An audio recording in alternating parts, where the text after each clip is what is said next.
Oke, baik, sebelumnya Assalamualaikum warahmatullahi wabarakatuh. Mulai pada kesempatan kali ini saya akan mempresentasikan materi pemaparan saya mengenai material tahan gempa, di mana sebagai fondasi keselamatan bangunan di Indonesia.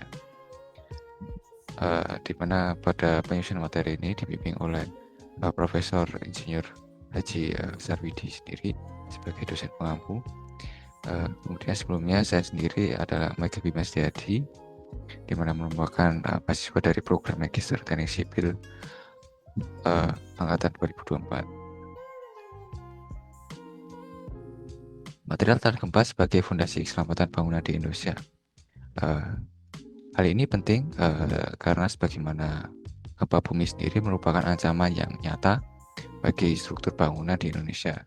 Yang mana secara letak geografis, Indonesia sendiri terletak di cincin api Pasifik, sehingga pemilihan material dalam metode konstruksi yang tepat dapat menjadikan kunci untuk mengurangi resiko kerusakan dan melindungi nyawa orang.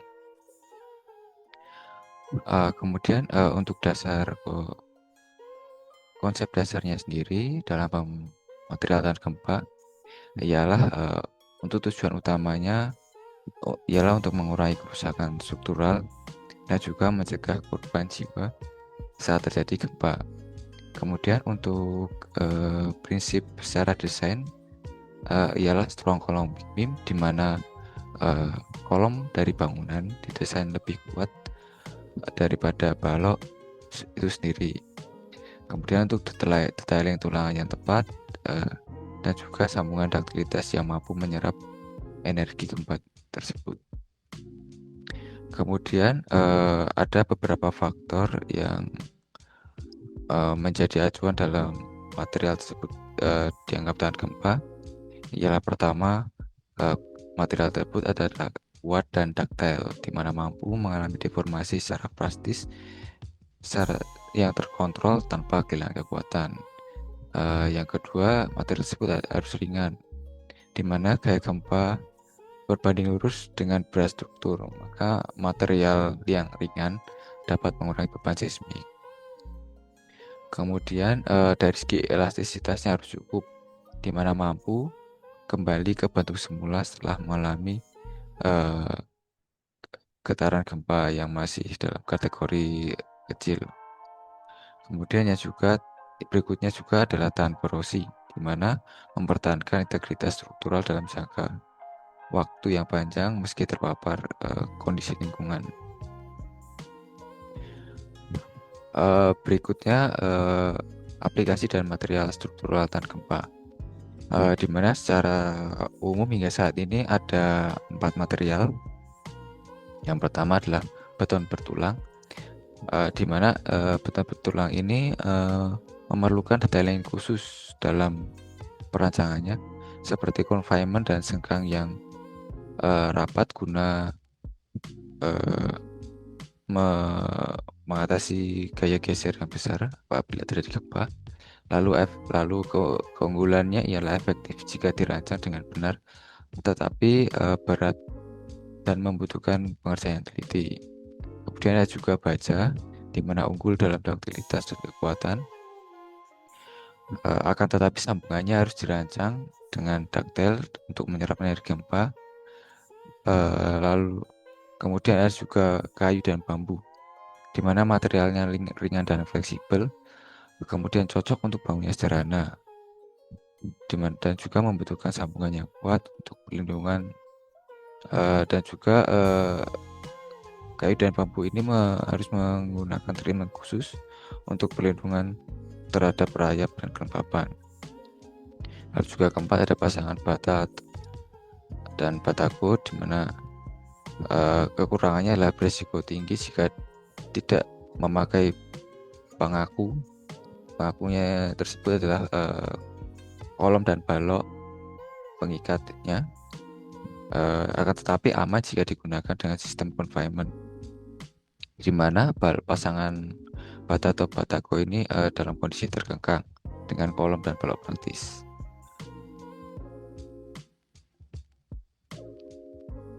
Kemudian untuk penerapannya dalam rumah sendiri,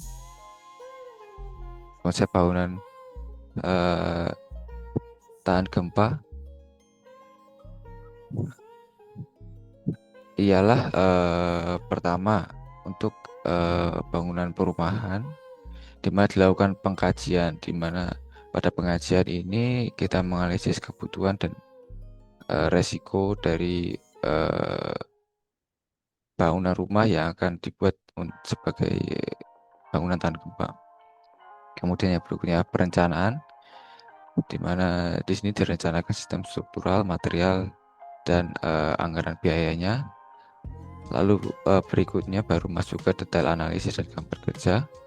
Kemudian dilanjutkan dengan pelaksanaan, di mana pada tahap ini dilakukan konstruksi dan kontrol material.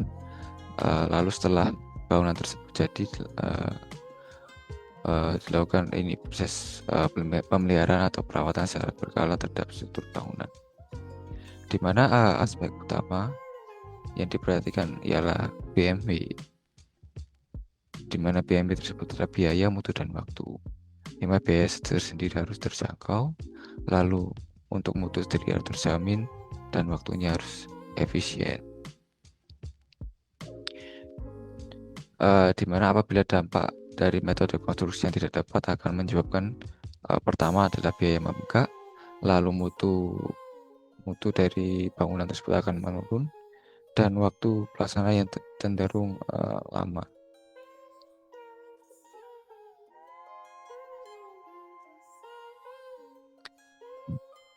Kemudian hingga saat ini di Indonesia sendiri untuk aplikasi dan penerapan inovasi dari rumah tahan gempa ada beberapa. Dari jenis struktur bangunannya,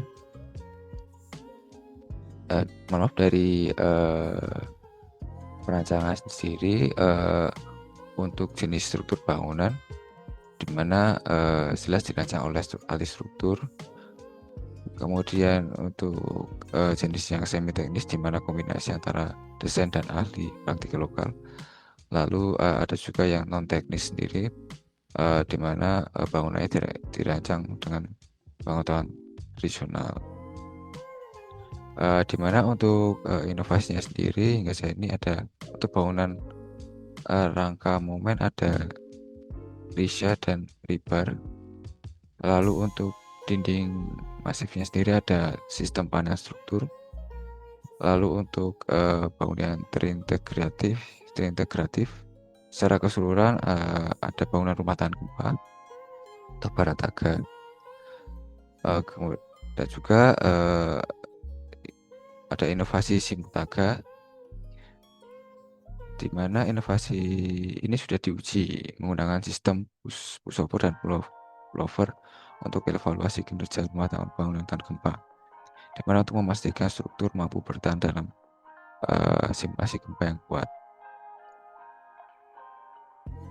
Lalu untuk evaluasi bangunan yang terdampak gempa tersendiri dimulai dengan pengumpulan data, di mana mengumpulkan gambar desain, detail konstruksi, dan spesifikasi bangunan terdampak. Lalu dilakukan inspeksi visual untuk mengidentifikasi retak, deformasi, dan kerusakan pada elemen struktur. Kemudian dilakukan pengujian non-destruktif, di mana melakukan ribbon hammer atau ground penetrating radar untuk menganalisis kondisi beton tanpa merusak strukturnya. Lalu baru dilakukan analisis struktur untuk melakukan, dimana dimodelkan menggunakan panduan software untuk dilakukan analisis linear statik, dinamik, dan juga pushover atau baik secara non-linear. Lalu baru dilakukan evaluasi kinerja seismik dengan membandingkan nilai dari demand dan capacity, kemudian menilai kekakuan dan didapatkan kapasitas geser dan aktivitas struktur. Lalu untuk penyebab kegagalan struktur dan kategori struktur sendiri, di mana untuk kategori kerusakan dibagi menjadi 4. Pertama adalah ringan kecil, di mana kerusakan yang terjadi pada non struktural. seperti restoran, kemudian pada kusen pintu. Kemudian untuk kategori sedang sendiri terjadi retak besar yang terjadi pada kolom dan balok atau bagian struktur bangunan. Kemudian untuk kategori berat sendiri terjadi keruntuhan sebagian atau kerusakan fondasi hingga menyebabkan bangunan tidak aman. Lalu yang terakhir adalah rusak yang sangat berat, di mana terjadi kerobohan lebih dari 70% dari bangunan hingga menyebabkan bangunan tidak layak untuk diperbaiki dan harus dihancurkan. Kemudian untuk penyebab kegagalan struktur sendiri, untuk bangunan beton bertulang atau reinforcement konkrit, di mana yang pertama desain bangunan yang tidak beraturan dengan distribusi beban yang rata. Lalu tulangnya tidak memadai atau penempatan yang salah. Kemudian praktik konstruksi buruk dan material berkualitas rendah. Kemudian terakhir adalah masalah fondasi, dikarenakan penurunan atau bisa terjadi likuifaksi tanah. Kemudian untuk bangunan non-engineer sendiri, penyebabnya bisa terjadi karena sambungan dinding yang lemah, lalu dinding panjang, pembangunan dinding yang panjang tanpa penopang lateral, kemudian tidak adanya horizontal diafragma pada lantai, di mana ini terjadi pada bangunan bertingkat. Kemudian terakhir terjadi bukaan atau area terbuka pada plat yang menyebabkan terjadinya pengurangan kekakuan dari bangunan. Kemudian untuk kesimpulannya sendiri, pemilihan material untuk konstruksi tahan gempa ini bertujuan utamanya ialah melindungi jiwa dan minimalkan kerusakan. Dengan pemilihan material sendiri harus kuat, ductile, ringan, elastis, dan tahan terhadap kondisi lingkungan. Kemudian untuk prinsip desainnya sendiri ialah strong block beam dengan detailing pada sambungan yang ductile. Lalu untuk aplikasinya sendiri ada beton betulang, baja, dan juga kayu atau bambu. Kemudian untuk penerapan metode pelaksananya harus mempertimbangkan BMW, di mana biaya, mutu, dan waktu, dan juga rantai pasok yang sulit. Kemudian untuk kunci keberhasilannya sendiri adalah disiplin secara desain, dan juga eksekutif konstruksi, di mana bangunannya sendiri dibuat menjadi tanggung. Mungkin begitu saja presentasi yang dapat saya sampaikan. Kurang lebihnya mohon maaf. Akhir kata, wassalamualaikum warahmatullahi wabarakatuh.